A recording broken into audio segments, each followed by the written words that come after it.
How you doing, YouTube? Matt Massa Beer Reviews back with a little bit of Great Notion up in this piece. And barks from my dogs. My dogs are barking because that's what dogs do. This be their double berry shake. This is a tart ale with Marionberry and vanilla flavor. 9% alcohol. Drink today. The date on this is... There's no date on the can. You can't tell me to drink it today. Well, I guess you could say drink it today. What they're trying to do. Do I really want to go down that road? So it basically says it's a 9% alcohol by volume beer. There's no date on it. And it says drink today. What they're trying to say is drink fresh. But if you don't put a date on the can, I don't know if it's fresh or not. So it's kind of like, I don't know. This actually came in a Tavour box that was sent to me by Tavour. Some of those beers I've ever reviewed. Oh, there is a fucking date. There you go. It's up here. They put it in a weird place. It looks just a hair over a month old. We'll see what's what. Give it a pour and I'll jump it in a date. Yeah, anyway. Look at that beer. It actually looks quite nice. We got 3/04/21. So we're a week and 10 days. It says new line, who dis? Yeah, I've always really dug their art design. It's very distinctive. There's a lot of repetition when it comes to beer design. A lot of geometric patterns, stuff like that. A lot of stuff 5 on 5er. But this has always been kind of their MO, and they stick with it, and I really do enjoy it. One, I like the art design, but two, there's no way you look across the room and see this can and not know that it's Great Notion. I think that's really smart when it comes to marketing. Beer-wise, honestly, it doesn't look the part of that new school, super turbid, over-the-top, milkshake-laden, kind of crazy, exploding can kind of thing. It's relatively clear. It's got a soft haze to it, but poured decently clear. It's got that strawberry quick head, and it just has this big berry vibe to it. So I'm thinking I like what I'm seeing so far. Let's get a nose. I mean, it does smell like marshmallow. Let's put it this way. They call this a tart ale with Marionberry and vanilla flavor. Not vanilla, but vanilla flavor. I don't know what the fuck a Marionberry tastes like. Okay? I know what vanilla smells like. And it comes off more marshmallow than vanilla. That could be the flavor. There's a soft tartness to it. Now, what does this berry come off like to me? If I were to call this out as a berry that I'm familiar with, the vanilla's messing with me, though. I don't know. Knee-jerk, I want to say raspberry, but it's not that. I know it's not that. It's close to that. It'd probably be a mixture of like raspberry, blueberry. What's the one thing, the Monty Python elderberry? Maybe a little bit of that thrown in there. But it's vanilla through and through. A reddish, darkish fruit kind of berry characteristic. Soft tartness, done and done.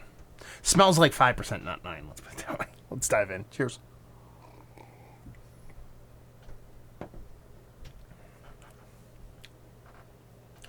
Okay. Well, here's the deal. That does not suck as a beverage. I mean, that vanilla is like big in the nose. It actually takes, I don't want to say it takes a back seat in the taste, but it's not nearly as aggressive as you'd think it'd be. Now, it's a 9% beer, so it's got to show and prove, and it does, but it doesn't get in the way with the rest of the beer. As far as the berryness goes, again, it's very generic. I'd almost, if I'm well, it kind of makes sense what I'm going to say. If I'm drinking this with the vanilla and that berry characteristic, it's all the blueberry. Like, that's what I'm getting, vibes. Blueberries. You know, from, who's the blueberries? It's not Count Chocula, right? What's the one with the, no. That would be chocolate berries, choco berries, something. Blueberries. You know what I'm talking about, for the old cereal.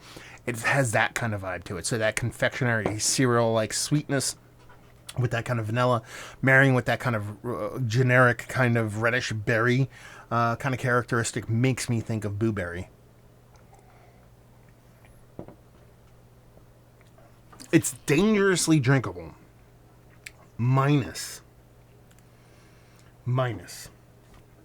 You get this pop of heat in the back end, so you know you're drinking something with a bit of ABV. Is this 9%? I'll take the word for it. Probably a little bit less, but I don't think it's one of those beers where they say it's 9 and it's like 4. It's probably a little bit closer to like 7.5, 8, but it's a bigger beer nonetheless. And probably my favorite part about this beer is that it drinks relatively crisp and clean.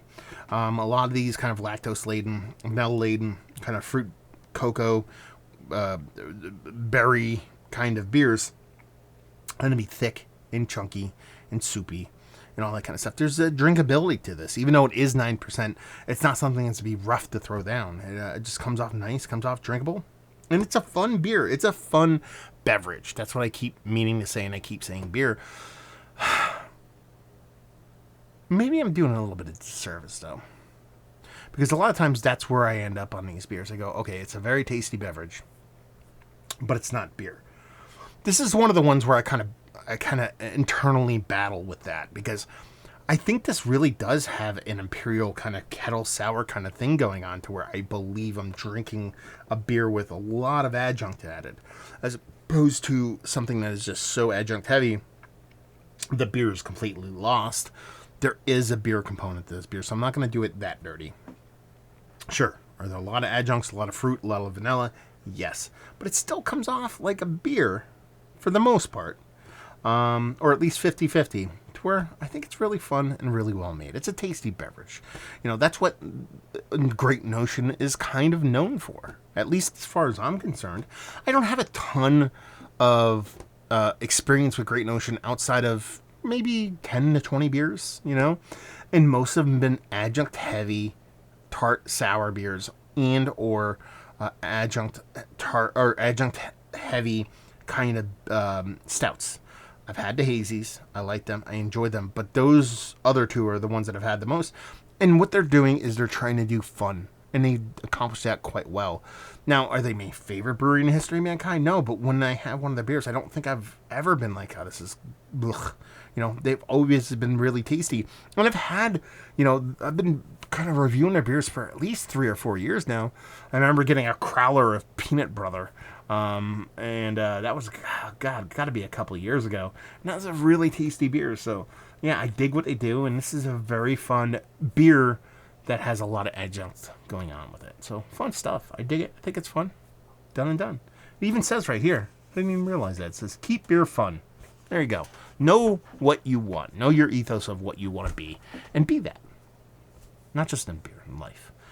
So let's talk about it. It's one of the better kind of fruit smoothie kind of beers. I don't hesitate to say that because of it not being super thick or anything like that, but that's where it belongs. It is. It's up there. Is it Mount Rushmore status?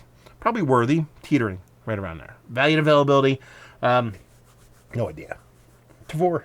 You can get it on there. At least I know that. And leave you with, if you like what we like this.